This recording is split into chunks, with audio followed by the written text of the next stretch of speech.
হরে কৃষ্ণ। সকল ভক্তদেরকে জানাই কৃষ্ণের প্রীতি ও শুভেচ্ছা, বিনম্র প্রণাম। আজকে আমলকির একাদশী মাহাত্ম্য বলার চেষ্টা করছি। সকলে কৃপা আশীর্বাদ করবেন এবং একাদশী তাকে যদি মাহাত্ম্য শ্রবণ না করে তাহলে ব্রতপূর্ণ হয় না। সকলের কাছে অনুরোধ রইল, যারা একাদশী থাকেন তারা শ্রবণ করবেন এবং শেয়ার করবেন অন্যরা যাতে মাহাত্ম্যটা শ্রবণ করতে পারে। আর যারা একাদশী এখনো শুরু করেন নাই, অতি সহসাত একাদশী শুরু করেন। একাদশীর দিন যতটা অন্ন খাবে এতটা ব্রহ্ম হত্যা পাপ, মা বাবা হত্যা পাপ। তো এমন তো একটু ফ্যাট রেস্টে রাখার দরকার। তো আর একাদশীর দিন তো বলে নাই নির্জলা থাকতে, যারা থাকতে পারে থাকে। আর সকাল থেকে তো খেতে বলছে, বা 12টার পর থেকে তো খেতে পারেন ফল এবং দুধ, দই, সবজি। কী কী সবজি খেতে পারবে এগুলো তো লেখা আছে একাদশীর মাহাত্ম্যতে। তো কিছু না কিছু খেতে পারবেন, এতটুকুই একাদশী রাখা যায়। প্রথম একটু কষ্ট হবে, পরে খবরও থাকে না। আমাদের তো একাদশী আসলে আরও খুশি হয়ে যায়, ছেলে মেয়েরাও খুশি হয়ে যায় একাদশী দিন। তো এদের অভ্যাস হয়ে গেছে, আপনাদের অভ্যাসে যাবে। প্রথম শুরু করেন, তারপর আস্তে আস্তে একটা দুইটা খারাপ লাগবে, তারপর থেকে আর খারাপ লাগবে না, দেখবেন আনন্দ লাগবে। হরে কৃষ্ণ। ওম জ্ঞানং তিমিরান্ধস্য জ্ঞানাঞ্জনা শলাকায়া চক্ষুরুন্মীলিতং येन তস্मै শ্রী গুরুবে নমঃ।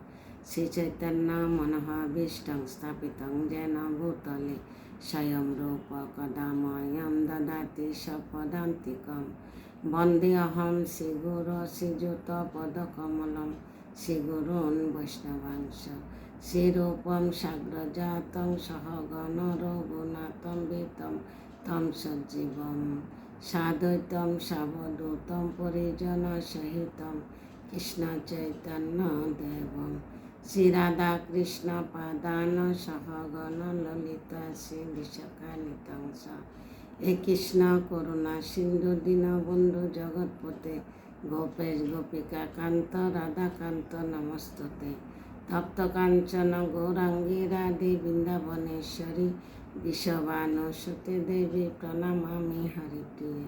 বাঞ্ছাকল্পতরুভ্যশ্চ কৃপা সিন্ধুভ্যেব চ পতিতানাং পাবনেভ্যো বৈষ্ণবেভ্যো নমো নমঃ। হরে কৃষ্ণ। আজকে বলবো আমলকির একাদশীর মাহাত্ম্য। যুধিষ্ঠির বললেন, হে কৃষ্ণ, মহাফলদাতা বিজয়া একাদশীর কথা শুনলাম। এর আগেরটা গেছে বিজয়া একাদশী। এখন ফাল্গুন মাসে শুক্লপক্ষের একাদশী যে নামে বিখ্যাত তা বর্ণনা করুন। শ্রীকৃষ্ণ বললেন, এই মহাভাগ যুধিষ্ঠির, মানদাতার প্রশ্নের উত্তরে মহাত্মা বৈশিষ্ট্য ও একাদশীর মহিমা কীর্তন করেছিলেন। আপনার কাছে এখন আমি সে কথা বলছি।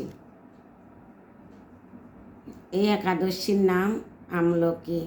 বিষ্ণুলোকে প্রদানকারী রূপে এই একাদশী বিশেষভাবে মহিমান্বিত। একাদশীর দিন আমলকি বৃক্ষের তলে রাত্রি জাগরণ করলে সহস্র গাভী দানের ফল লাভ করা যায়।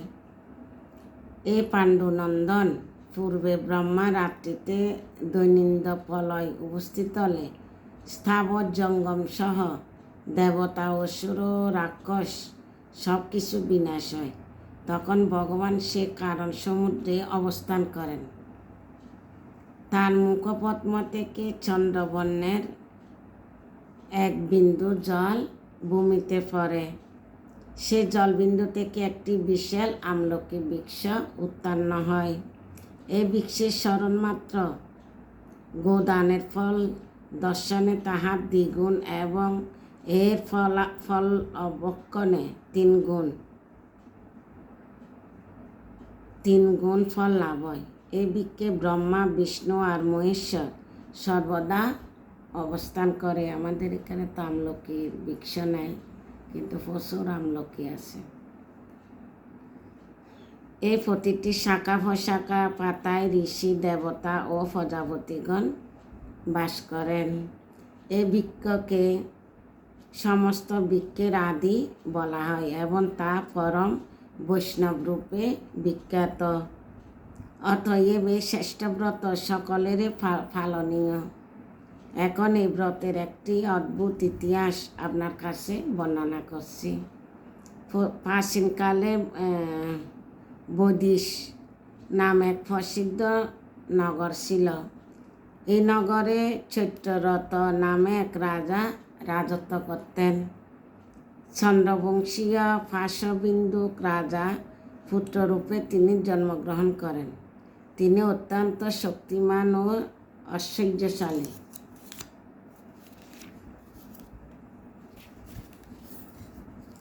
ছিলেন। শাস্ত্রজ্ঞানে তিনি ছিলেন সুনিপুণ। তার রাজ্যের সর্বত্রই মনোরম আনন্দপূর্ণ এক দিব্য পরিবেশন লক্ষ্য করা যেত। প্রজারা ছিলেন বিষ্ণু ভক্তিপরায়ণ।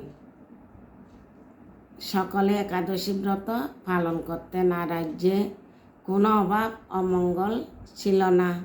এভাবে প্রজাদের নিয়ে রাজা চৈত্ররথ সুখে দিন যাপন করতে লাগলেন। এক সময় ফাল্গুনী শুক্লপক্ষে দ্বাদশী যুক্ত আমলকী একাদশী তিথি সমাগত হওয়া রাজ্যের সকলের এই ব্রত পালনের সংকল্প করলেন।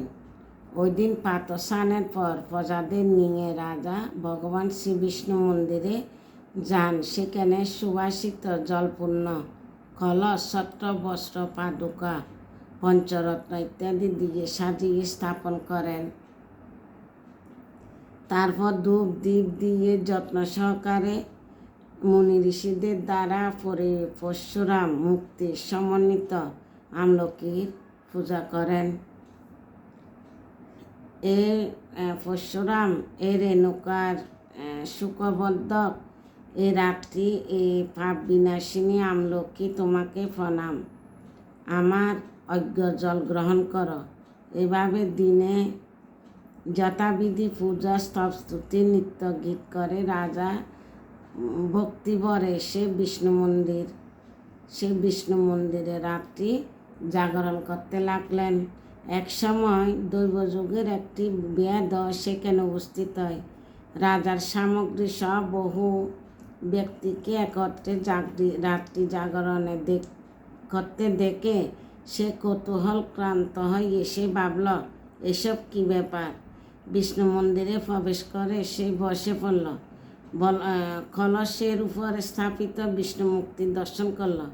ভগবান বিষ্ণু এবং একাদশীর মাহাত্ম্য সে মনোযোগ দিয়ে শুনল। সারাদিন এই বেদ কিছু আহার করেনি। এভাবে ক্ষুধায় কাতর হয়ে সেখানে সে রাত্রি জাগরণ করেন। একটু বড় যাচ্ছে। পরদিন প্রজাসহ রাজা নগরের দিকে যাত্রা করলেন।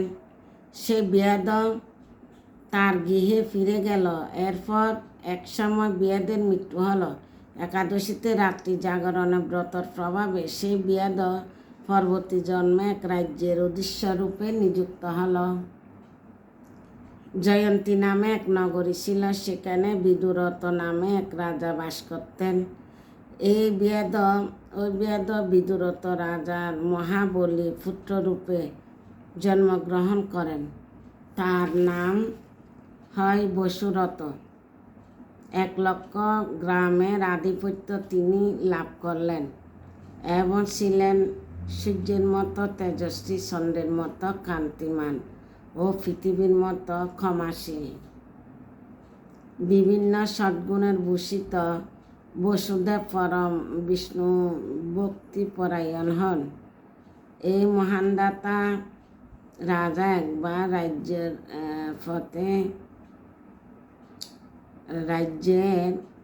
একবার শিকার করতে গিয়ে পথ ভুলে যায়। গভীর জঙ্গলের মধ্যে ক্ষুধায় পীড়িত হয়ে তিনি ক্লান্তিবশত শুয়ে পড়েন। এমন সময় কতগুলি পর্বত নিবাসী মেলস রাজার কাছে এসে নানানভাবে উৎপীড়ন করতে থাকে। রাজাকে তাদের শত্রু মনে করে, তারা তাকে হত্যা করতে চেষ্টা করে। পূর্বে রাজা আমাদের পিতামাতা, পুত্র পৌত্র সবাইকে মেরে ফেলছে, আমাদের গৃহ ছাড়া করছে। এরকম বলতে বলতে মেলস রাজাকে হত্যা করতে উদ্যত হয়। তারা বিভিন্ন অস্ত্রশস্ত্র তাকে আঘাত করতে থাকে, কিন্তু আশ্চর্যের বিষয় তাদের সকল প্রচেষ্টা ব্যর্থ হয়।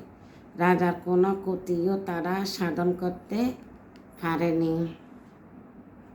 তখন রাজার শরীর থেকে নানান অলঙ্কারের বিভূষিত এক পরমা সুন্দরী স্ত্রী মুক্তির আবির্ভূত হন। মহাশক্তিধারিণী ওই নদীর অল্প সময়ের মধ্যে তিনি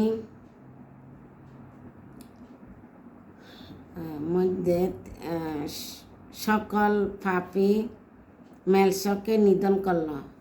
রাজা নিদ্রাভঙ্গ হল এবং ভয়ানক হত্যাকাণ্ড দেখে রাজা অত্যন্ত বিস্মিত হলেন।